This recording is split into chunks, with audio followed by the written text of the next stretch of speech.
TNN proudly presents American Sports Cavalcade and coverage of the 1995 NHRA Winston Select Sportsman Finals from Pomona Raceway at the Los Angeles County Fairplay. Don't ask why, but Jay PAYNE calls all of his drag cars Thunder Slugs. Thunder they do, slugs they are not, especially in 1995 when he finally accomplished his dream, winning the Winston Championship in Top Alcohol Dragster. 93 he got this close, 94 he faded. This year he won 5 divisional races, went to 5 national event final rounds, and won 4 of those. Yesterday against Gary Scelzi, a 571. Bob Fry talked to him. Jay, you turned the wick up a bit. You ran a 71. That's what it needs to run. The rest of those guys are really hauling. Jay, you're the Winston champ this year, but have you ever remembered a year where the alcohol dragsters have been as tough and competitive as this year? Not at all. The last third of this year, I mean, they're just flying. People are coming out of the woodworks and setting low ET. I mean, they're going fast. And not exactly coming out of the woodwork was Darrell Russell, who finished 5th last year and in round 1 put away Chess Bushy and set low ET of that round with a 569. He'll meet Kristen Powell in round number 2. She clocked a 571 in the first round and has promise. And now Ralph Shaheen's with the driver who set the pace in round 1 of Top Alcohol Funny Car. Steve, normally when we're talking about low ET of eliminations for Top Alcohol Funny Car, you're used to hearing names like Randy Anderson or Pat Austin. Well, let's try this one, Tate Branch. That's exactly what we have here at Pomona. Because you see in Top Alcohol Funny Car, he matched up against Wayne Stokel. When he got to the far end of the quarter mile, it was a 590, and you, Tate Branch, are low ET of that round of eliminations. Why are you suddenly so strong here at Pomona? I don't know. We got a new blower deal, and we're starting to figure it out finally, and things are going our way right now. We're just going to be happy while we can.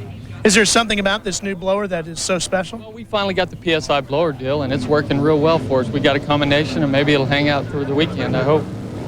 One well-known name in Top Alcohol Funny Car is Pat Austin, making a late-season charge, winning Indy and Dallas and qualifying number 1 here, and putting away Bernie Harrington in round 1. Didn't have the power he showed in qualifying at the first round. 605, you look like you had some problems, Pat. No, I don't know. I hit the gas and it did not have the power that it had. Something's obviously something, a mag or a coil or something went wrong. Can't be us. Certainly can't be. Nearly all the rest of the funny car field is running 590s. In the pro bike pits, Bob Fry updates that class. Ralph, the pro stock motorcycle category on the NHRA Winston Trail this year has been nothing short of spectacular. Now, sure, John Myers won the Winston Championship, and Dave Schultz was his closest competitor, but there were a lot of great new teams and new faces out there. Case in point here at the Winston Select Finals is Reggie Showers. Now, even though he's only at his 3rd NHRA Winston Championship race in pro stock bike, he's already made his mark as one of the top riders on the Bell Additive Suzuki. The key here to victory today could be which driver can get off the starting line first. The guy that can do that the best might go 4 rounds here at Pomona. Now, for more alcohol action, let's go back to Steve Evans. Thanks, Bob. It is time for round number 2 of Top Alcohol Dragsters. We've got Darrell Hitchman and Bobby Taylor. Bobby Taylor driving the Gary Turner car from Costa Mesa, California, just about a 35-minute ride from the Fairplex here in Pomona. They've gone more than 35 miles, just like you mentioned at the beginning of the show, Steve. They have gone all over the country for the love of the sport. Darrell Hitchman, for the last 3 races, has been as strong as he's been in the past 2 seasons.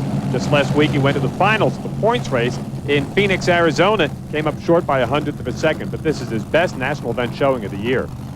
Well, Bobby Taylor qualified number 2 at a 569. Then he ran a 574 in round number 1 to beat Jeff Donnell. Of course, he's driving for Gary Turner once again here this weekend. And the crew chief is Sam Shockley on that car, and Sam's one of the best. I tell you what, though, Darrell Hitchman didn't make a lot of California fans in round number 1 when he took out the small block from hell. Rick Santos, probably the most popular alcohol car to ever go down this Pomona quarter mile. Pre-staged, they'll bump them in carefully. The RPM's up. They actually sidestep the clutch in these cars.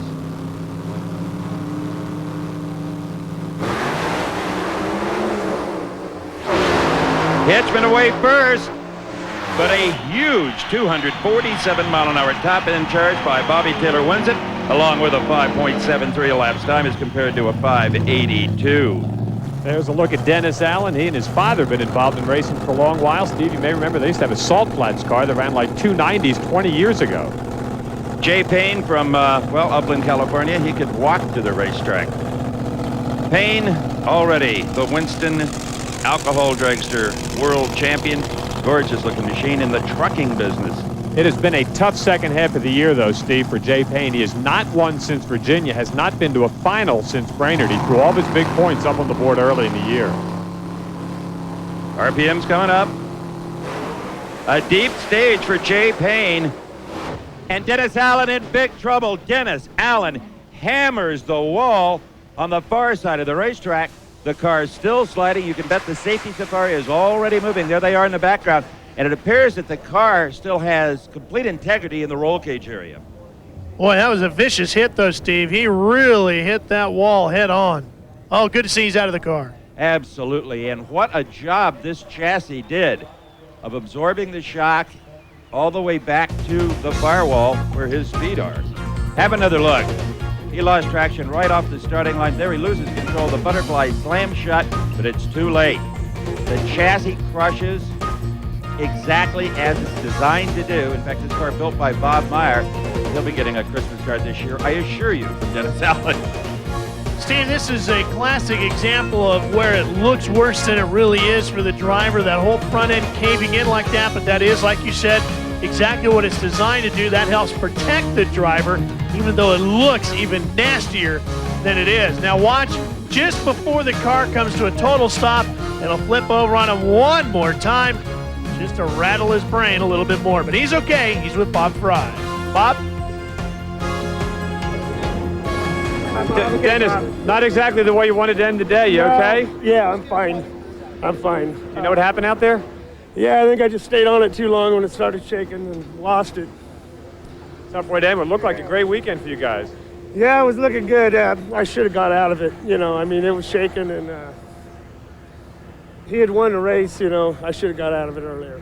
Well, you've got Michael Bartone at a Hop Hog, New York, in the left side of your screen. And then from Springfield, Oregon, right there in the Pyroil backed entry, Sean Hyland. Hyland, the Pyroil car, 3 semifinals so far this season. His father ran his alcohol funny car in the 5s, and his sister Tiffany looking to drive this car again next year. Been a very strong year. They qualified #1 with this car, Steve, but that's been kind of the kiss of death so far this year. The #1 qualifier in the alcohol class has only won 3 times this year. Michael Bartone qualified 8th at a 576. It ran 586 in round #1, so that car slowed down tremendously, even though he beat Steve Faria. And one of the best stories of the year all the way around is Michael Bartone coming into second alternate at the U.S. Nationals and winning the event. What a great story that was. Michael Bartone, paving contractor from Long Island, New York.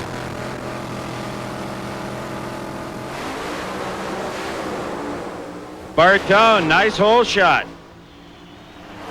Bartone wins it with the hole shot. A 583 defeats a quicker 580. Bartone had a 6-mile-an-hour speed advantage at 236 miles an hour, but good driving by Michael Bartone. Let's watch the car on the left side of your screen here. Well, Bartone was quicker with reaction times, a 448 light to a 481 for Hyland. And as they got down towards the far end of the racetrack, Bartone had the high horsepower too. He was 6 miles an hour faster than was Hyland. He was a little bit slower though, a 583 for Bartone, a 580 for Hyland. Overall, a margin of victory of just 3 thousandths of a second. Interesting pair coming up for several reasons. This is Darrell Russell, a conventional alcohol-burning supercharged motor. In the opposite lane, 16-year-old Kristen Powell in an injected nitro car. And these cars are as different as night and day. And Marshall Topping, that owns the injected nitro car that Miss Powell is driving, has told her, stage deep. You may need that foot at the other end of the racetrack. These cars do not have the snap off the starting line because they leave it at dead idle. He also told her, at the hint of yellow, stand on the gas. You can't red light. This thing is such a slug off the starting line. She comes from a family of drag races, as does Darrell Russell. Darrell with his first win last year down in Atlanta out of Houston, Texas, won the Phoenix race last week. He's got to be trying to figure out what you need to do to win one of these things, Steve. He ran a 570 and lost to a 570 at Dallas. He ran 571 and lost to a 571 at Topeka. And here's got the injected car that's got the capability of running in the 560s. A lot of pressure on Kristen Powell here. Let's see if she deep stages as told. She's in. Come on, girl. No, she doesn't. There's good. She's trying to deep stage. And she's dead late. Another race, won on a hole shot. Darrell Russell, a 571. That seems to be his number of choice. And Kirsten Powell loses with a 568 at 239 miles an hour. She'll learn. Let's remember, she only has very few races in this fast car. Well, she was quick at the far end lights, Steve, but she was real slow at the Christmas tree lights, and those were the ones that counted in this race. A 4:39 reaction time for Russell, a sleepy 5:57 for Kirsten Powell, and that made all the difference. The 568 just not enough at the far end. 571 for Russell gets him to talk to Bob Fry. Got some great helmets in the top alcohol dragster category, and we got some great lights up there on the starting line. Darrell Russell getting the win. A 571 beats her 568. She's young, inexperienced, and that helped you out. Well, I don't know, Bob. I mean, everyone that races these cars is always tough to beat. What did it run, do you know? You ran a 71 to beat her 68. Wow, I guess I did my job on the tree, but that car runs good. You just can't ever take it lightly. This car has been extremely tough the last couple of races. All right, let's have a look at the final four as they shape up in top alcohol dragster. It will be Michael Bartone, tough guy, New York, up against soft-spoken Darrell Russell. Russell has the lane choice. Jay Payne and Bobby Taylor, that is a Southern California bragging rights special. We're back in Pomona, California for more Winston Select Sportsman action. Round number 2 of top alcohol funny cars. I'm going to take a poll here with Bob Fry and Ralph Shaheen. I think these are the hardest cars in drag racing to drive. Bob? Absolutely correct. They're very strong cars, react very violently off the starting line, 3-speed transmissions, a lot of things to do while you're going down the racetrack. You got to stay very active and concentrated. It's kind of similar to a pro stock car in the fact that the driver has a lot to do inside the cockpit. Of course, you throw the funny car body on top of it, and it's a great training ground for stepping up to the nitro classes. And a very short wheelbase with about 2,500 horsepower. Pat Austin in the near lane, nearest lane to the camera. He will be up against Larry Minor out of Central California. This is an interesting match because for the second half of the year, maybe the last 2/3 of the year, this car has really been the dominant car. 9 races in a row, he's been to at least the semifinals after struggling for about 2 years to get this Whipple supercharger combination to work. Larry Minor coming off a very strong performance on the divisional level, where he has won 3 times so far, but he has not visited the winner's circle on the national trail. It's going to be very interesting. If Minor can flex the muscles, he's good 590, high 580 race car here. He could take out Pat Austin, who struggled the first round. Austin qualified number 1. Larry Minor qualified number 9. But in the immortal words of Michael Bartone, doesn't mean nothing. Race day is race day. I'll never forget that. They have a sweet sound to them. They're not so loud that you can't hear the gear changes.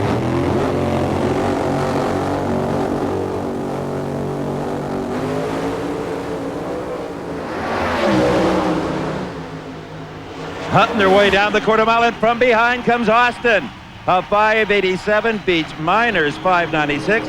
One of the rare times anybody has beaten Pat Austin off the starting line by this kind of a margin. Take a look at the butterflies on the supercharger of Minor's car. Do you see how much quicker they opened up? A 4:72 reaction time for Minor, a 5:12 for Austin. He was way late at the lights. Austin, who was the number 1 qualifier, did what he had to, though, at the far end of the racetrack. A 587 at 243 miles an hour gets him down and gets him the win. We got another pair coming up. This is the Team Eagle car of Brett Williamson in the opposite lane, carrying the big number 1, the 1994 Winston Alcohol Funny Car champion, Randy Anderson. But that number is going to increase in 95, Bob Fry. Yep, everybody moves down a notch. Joe Penland will be the Winston champ this year. The Western Auto car there, Randy Anderson, 2 times in a row the Winston champ. And Steve, it has been a roller coaster year for him. 3 wins, 2 runner-ups, 3 first-round losses, and 2 DNQs, including Indianapolis. Not to mention a crash as well for Randy. Brett Williamson, he races primarily in the western states out of Gilroy, California, big agricultural center in California. And these are the kind of guys you just can never count out. And you saw that Team USA displayed on the side. He has made a couple of those trips over to Japan, has run very well over there. His only final round appearance in his career right here in 1989, lost in the finals to Pat Austin. Anderson qualified number 2, Williamson number 10. Williamson took out John Weaver, the defending Winston Select champ in round number 1.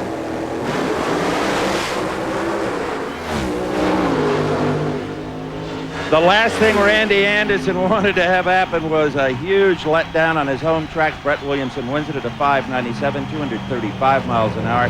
Tough break for Randy Anderson, but it's been that kind of a year. It has indeed. He ran a 6.22 in the first round, Steve, after the number 2 qualifying position, and just has not been on his game the second half of the year. Well, the next pair is already firing up and getting set to go. It's going to be Tate Branch going up against this car right here, driven by Mert Littlefield. And this car will be a little bit different, Steve, because Mert, of course, owns Littlefield Supercharger, so he makes his own, which is a little bit different than what we'll see out of the rest of the cars in the field. Right, Mert has the Roots-type supercharger. Tate Branch, the screw-type compressor with a real low-profile fuel injector to give him a little more visibility. In fact, he told Ralph at the top of the show that that supercharger was a lot of his success. Mert Littlefield has been around forever, racing in all kinds of categories and a prominent manufacturer of racing equipment as well. Tate Branch hasn't been around all that long, actually. Nope, he is relatively new, and let's give some credit also to Les Davenport. There's a guy that's been working on Tate Branch's car. Tate, by the way, maybe the hottest thing in Artesia, New Mexico, if he could go on and win this thing. And Mert Littlefield, very strong again on the divisional level, and I harken back to what you said at the beginning of the show, Steve. These are guys that come out and run for the love of the sport. Especially Mert Littlefield. Mert ran a 5.96 in round number 1 to beat Dennis Taylor. Branch took out Wayne Stokel in round number 1. Mert's best showing of the year. He went to the finals out at Sacramento at the Winston Drag Racing Series level, finishing the runner-up slot right there.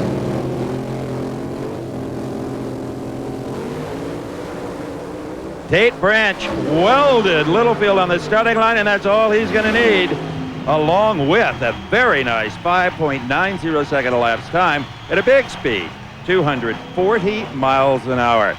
Let's take another look, and you'll see clearly that Tate Branch, the car on the far lane, will react first, Ralph. Well, the new blower might be a hot setup for him, Steve, but he's awfully good on the lights. A 461 to another incredibly sleepy 527. When you get beat at the lights this weekend, you get beat really bad.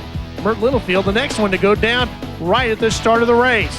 Then Tate Branch just motors on to a 590 at 240 miles an hour, so the blower does do its part, helps him get good performance out of the car. Back at the line, the final pair of top alcohol funny cars are getting set to go. What a pair this is going to be here. Lou Gasparelli going up against Mitch McDowell. Well, for those of you looking for geography lessons, we have one semifinalist from Artesia, New Mexico, and these guys roll in from Jerome, Idaho. Steve, tell me everything you know about Jerome, Idaho. It's small. As my father used to call them, it's a plumb and corner town. Turn the corner and you're plumb out of town. Mitch McDowell from Jerome, Idaho, and Lou Gasparelli. Lou has always done well here at this racetrack, 86, 89. He was a big winner right here. Runs out of the Division 7 area, the Orion Car Stereo entry. And you talked at the top of the show, Steve, about a lot of these cars not having sponsors. Louis has been very fortunate to get one, has for a number of years. These guys in the farming business, or the agribusiness, as it's called here now in the 90s, running out of their own pocket. It's a gorgeous automobile. It is indeed, and Mitch McDowell qualified it very well. The number 4 slot with a 593, ran another 593 to beat Doug Gordon earlier today right here at Pomona in round number 1. Gasparelli squeaked into the show, well, got in a little bit, number 12 at a 604, but he finally got the 5 in round number 1 when he beat Terry Mullins with a 597. And let me tell you, Gasparelli's got more partners in this car. I'm not sure anybody knows who really owns what. Well, I know who owns this one. It's the father. It's a father-son deal. They've got a couple of gorgeous automobiles run out of the Division 6 part of the country. They could take out Lou Gasparelli right here. Well, they're both staged up and ready to go. Gasparelli gets him on the reaction time. Another sleepy reaction for the losing car. And Lou just motors along to get the win with a 595 at 238 miles an hour. But the 454 reaction time, Steve, made the big difference. That and the fact that McDowell's car just laid down on him in the middle of the course. It just turned into a dog. If you can run 13 miles an hour faster than your competitor, as Gasparelli did, you're probably going to win the drag race, providing, of course, you left on time. And Luigi did that as well. And we'll go to the Final Four. Speaking of the Final Four, let's see how they will match up. It'll be Pat Austin with lane choice over Lou Gasparelli. I don't know that that's a big factor. Conditions are so good here today. It'll be Tate Branch with lane choice over Brett Williamson. This will be a big-time matchup, boys. Gary Turner, that's the GT guy out of GT Bikes, which will be at Atlanta for the Olympics next year. This will be the new Winston champion, Jay PAYNE. We mentioned that Jay has not won since Virginia. On the other side of the coin, nobody's been hotter in this class than Bobby Taylor. 2 of the last 3 races, he has won. He's been low ET. He ran 252 miles per hour. Were it not for a broken throttle linkage at Topeka that took them out in the semifinals, this car might be your Winston champion this year. Now, they matched up with PAYNE at Gainesville. Jay PAYNE got the win down there, and that's the only time this year that Bobby Taylor and Gary Turner have lost to Jay PAYNE. Do you think Jay PAYNE might have slacked off a little bit because he got relaxed after clinching the title? Nope. I just think the rest of the field kind of bunched up on him, Steve. We've seen 560s losing races in this class since Indy. And more of the cars have the big screw-type supercharger, as you see atop Jay PAYNE's Hemi, and that has been a factor as well. Bobby Taylor, he and his dad operate a trim shop in Costa Mesa, California. For you kids that don't know what a trim shop is, that's where you get your convertible top fixed and upholstery work done.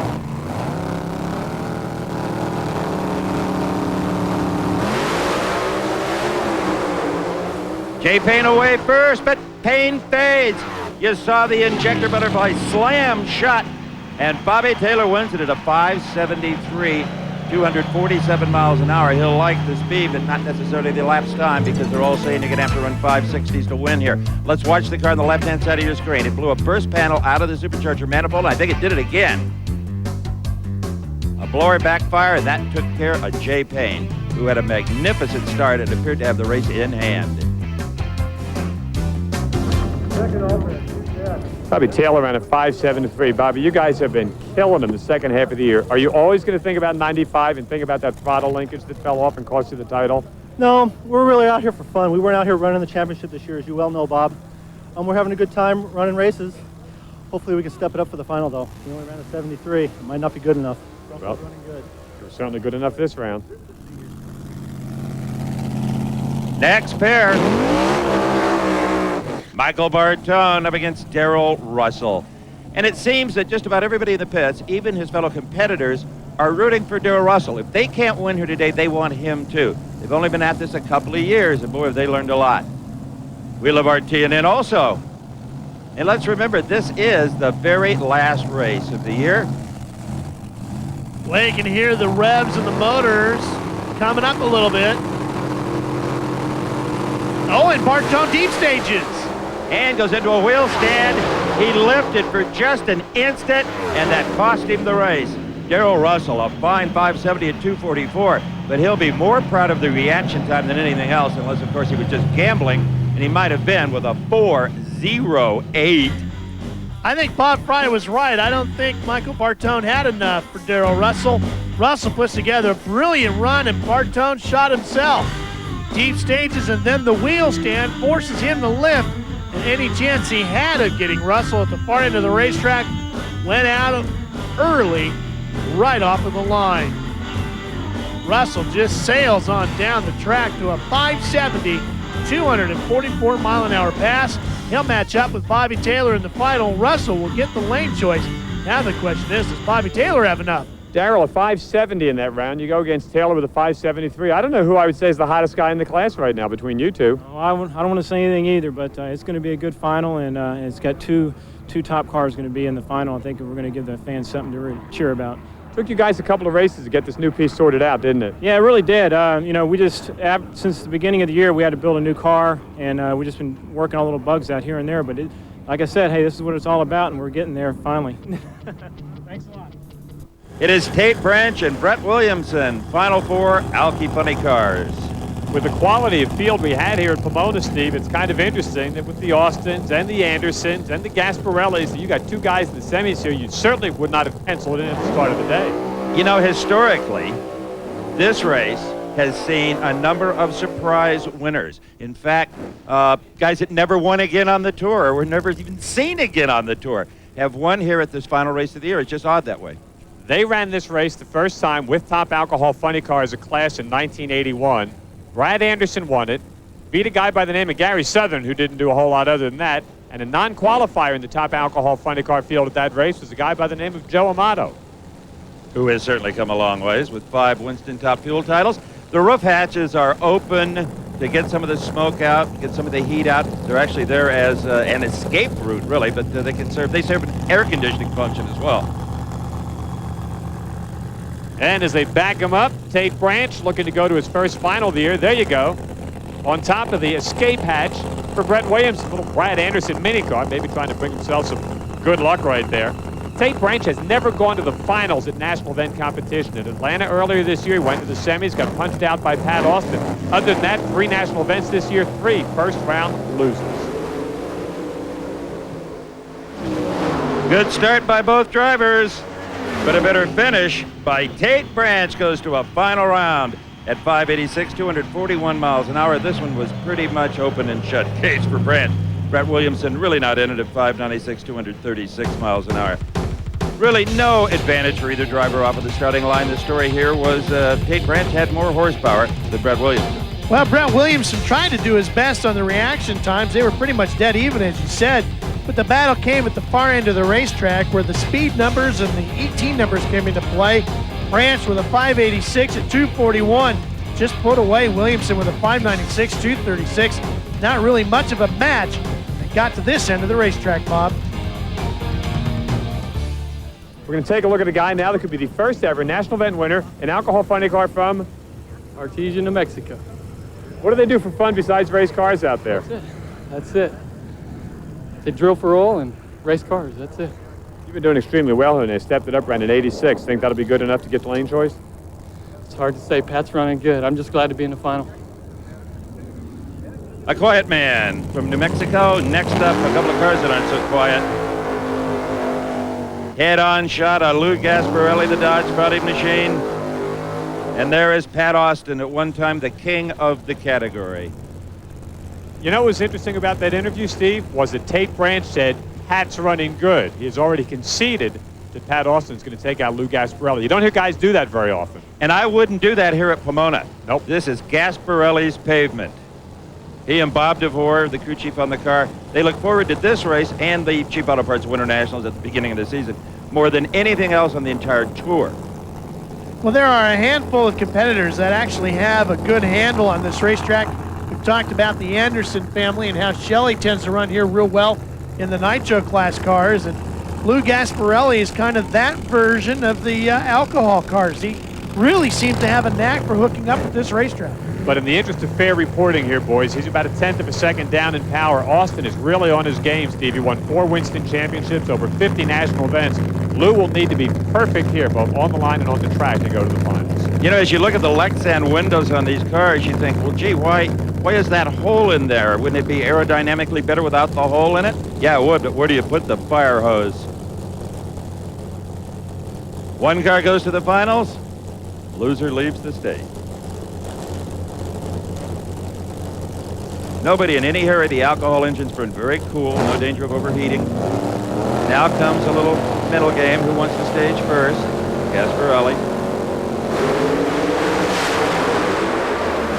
Luigi fades early, gets very close to the center line, might have even touched it. Wouldn't matter, he lost anyway. Pat Austin goes to the final at 584. That'll give him lane choice and the lovely speed of 245 miles an hour. Well, Gasparelli tried to do a pretty good job on the lights. Austin with a 464, a 474 for Lou. But Lou's problems came shortly after launching off the line. Look how the car starts drifting towards the center line. And Lou knows he's just too close to get a chance. And holding off Pat Austin, he finally lifts, steers her back to the center to complete the run safely. Watch how he drifts over to the line now. See how close he gets? That's where he lifts. It's all over at that point.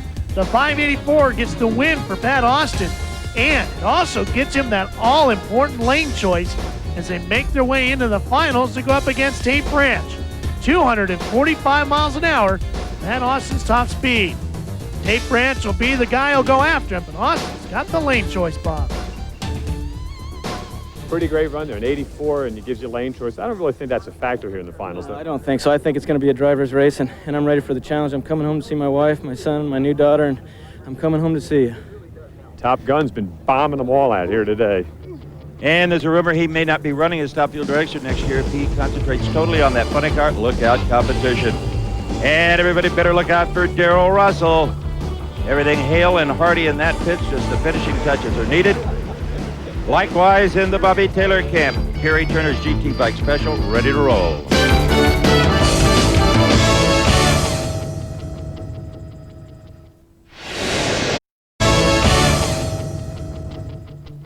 Welcome back, everybody, to the Fairplex in Pomona, home of the Winston Select Finals. I'm Bob Fry, along with Ralph Shaheen and the big guy, Steve Evans, with us. As Steve Johnson, fresh from checking that racetrack, goes back and saddles up on the Star Racing scooter out of Slick 50, looking for his first win of the year. And so is this guy, A.G. Kawakami, on the Sunoco scooter. Steve, interesting, we got two champions, Myers and Schultz in the other semi, and two guys here that have yet to win for the first time.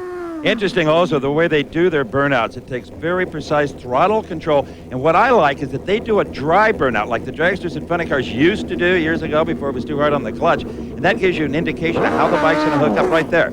It's got to be fun to do, too, just that brief burst of acceleration.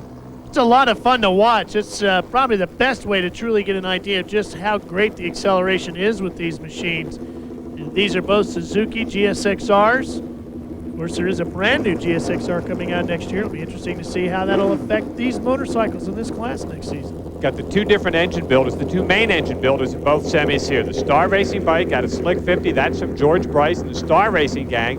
On the other side, Kawakami running with one of the gray coat motors, the same type of power plant that Dave Schultz uses. Good, get the camera up that helmet at Johnson's. It's giving me a headache. Kawakami knows that Johnson may have the better bike. Oh, and Kawakami red lights away any chance he had. Personally, I think you shouldn't gamble that much. You never know, the other guy could have his chain fall off.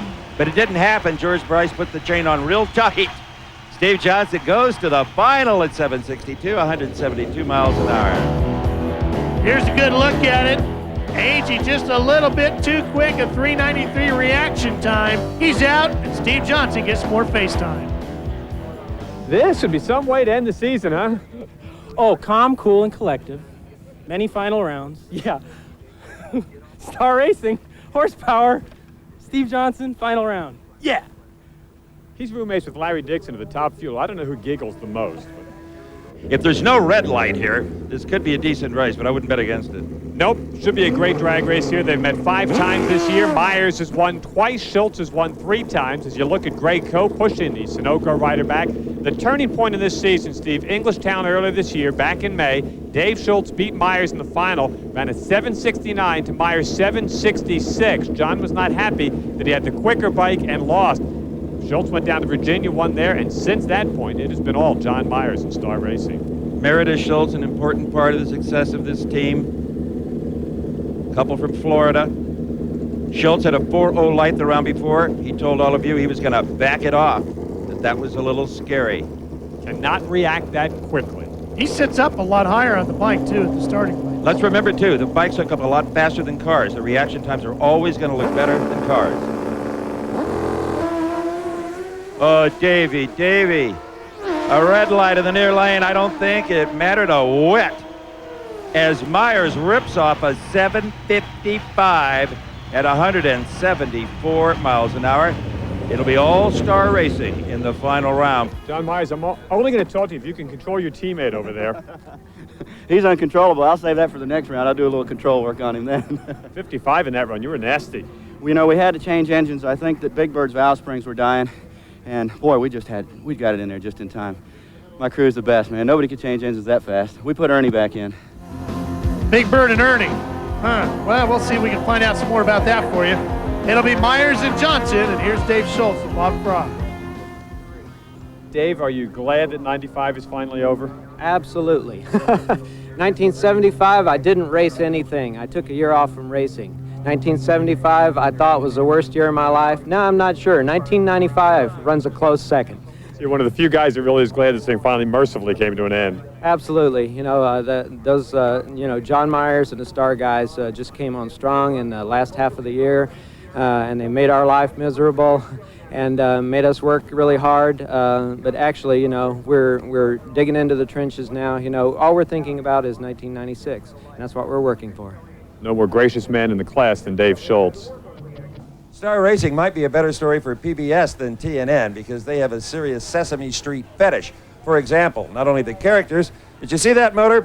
Well, that one's called Big Bird. Before the semifinals, they took Big Bird out of John Myers' bike and installed Ernie. Now for the final, it's Bert against Ernie. Bert is the motor in Steve Johnson's bike. You know, some people just never grow up. That's okay. I haven't either. I guess that would make Dave Schultz this year Oscar the Grouch. Yeah, I'll buy up on that. Here comes the final, top alcohol dragster. The Russell boys out of Cypress, Texas. I mean, it's no Jerome, Idaho, but they've built themselves some pretty good race machinery down there as they spray the injectors, try to keep them from clamming up on the starting line. They got Bobby Taylor, the two hottest guys. Taylor out of the Gary Turner stable. Gary over there checking out the pipes. That's Sam Shockley's wife. Sam up in front, one of the really highly regarded crew chiefs in this class. And this Gary Turner crew is really coming on strong. They've got all their things working. Everything is clicking right as it should. And, well, you can't blame Bobby Taylor for being happy. A former wheel polisher, almost a national champion. Good to see him having the success. Oh, and a red light start for Darrell Russell. How about that? And Bobby Taylor continues to scorch the class over the last couple of races. He is 15-2 in rounds of competition. And look at the numbers, Ralph. He threw a 5.67 up. I'm not sure if a perfect light would have put Darrell Russell by him. Yeah, it really doesn't matter what Darrell Russell did, and Darrell knew he was going to have to go up against him with everything loaded, and he just didn't have enough to knock off Bobby Taylor. There'll be a party in Costa Mesa tonight, Bobby. Well, there's always a party in Costa Mesa every night. Yeah, and everybody's invited, especially you, Steve. My guys did a great job, didn't they? I don't know what happened, but I won, I guess. How about a 5.67? 5.67, wow. Sam and Gary, my crew, Chris, my mom and dad, my wife, Carol, Cheryl, Anita. Happy birthday, Anita. They did an awesome job today. They came through. I'm the champ. Great. I need a new top on my Mustang convertible. Can I bring it by next week? No problem. Bring it on by Monday morning, 8 o'clock. I'll be there ready to work. Best top shop in Southern California. One of the best alcohol drivers. Woo! Too many parties going on in Costa Mesa if you can't get your wife's name right, huh? And you can see the disappointment on the face of Darrell Russell. Of course, he still would have needed a 5.66 or better to get around the hottest team in the class. And the hottest team in this class is going to meet up with this guy, Tate Branch. Coming into this race, Ralph, Tate Branch had 5 rounds of competition for the year. Pat Austin had 55. Well, we've said already how this is a race where sometimes the underdog becomes super dog. So maybe Tate Branch can pull that off. He's got to go one more round to get by Pat Austin. He's got one chance, in my humble opinion, as Cub reporter, and that's to leave on Pat Austin. Austin is making more and more power, and maybe more importantly, they have really figured out everything in the bell housing. The car is going straight. It's not jumping around. It's not rattling the tires. They're able to apply that power. Tate Branch hoping for a Kodak moment. Here's a guy that used to be sponsored by the Fancy Feathers nightclub. Didn't win a lot, but boy, did he have one great pit crew, let me tell you. Obviously, he got one garter belt out of the deal before he left. Against Pat Austin, who was sponsored by Castrol, Syntax, Dynamax, Red Wing Shoes, Tracker Boats, Oldsmobile, and Dad. And this is the baddest dude on the block. Great look inside the little hole that Steve talked about earlier, just in case they need to put those fire extinguishers in there. Tate Branch now with the oil companies out of Artesia, New Mexico, and there's one of the real reasons for the success of this team, Les Davenport. Well, Mr. Davenport has helped put a number of drivers into the winner's circle, including David Busby, an alcohol dragster earlier this year at the Oldsmobile Spring Nationals. Steve, your assessment is correct, though. Here, Tate Branch is going to have to be letter perfect. If he misses a cue anywhere down the racetrack, Pat Austin's going to get the win. Of course, would not be the first time that Pat Austin took out somebody looking for their first win. And Les Davenport, I'm sure, did not make a lot of radical changes to this car. He's not that kind of a tuner. He goes for consistency. Branch got the advantage. Branch might pull this off. Oh, by a headlight. Pat Austin, 581 to a 583. Well, Les Davenport did exactly what you said he would do, Steve. He dialed up another consistent run for Tate Branch, and Tate did what he had to do. He left in front of Pat Austin. Problem was, Pat Austin's got an awesome piece of machinery in that other lane. A 581 at 245 miles an hour, just too much for Tate Branch and Les Davenport on this day at Pomona. That'll really make that trip home a happy one for Pat Austin. Here's Steve. That was a special drag race. That was wonderful. You know, we've been doing real good for I got to slow down because this is special for me. These guys right here have made us everything we are today, and I'm very thankful for that. And Castrol, Dynamax Red Wing shoes, Tracker boots, and Oldsmobile. We're going into 96 with some new things, but I want to thank them for everything we've done the last 10 years. Just to beat anybody, I mean, I don't care who I'm racing anymore. We're racing ourselves all the time. Guys at Tate Branch, there's a wonderful job, run real good all weekend. Newberry's, Bartones, Andersons, everybody all year long. Thanks for the competition. I appreciate it. I like the challenge, and we'll see you next year. I think he enjoyed himself in 95.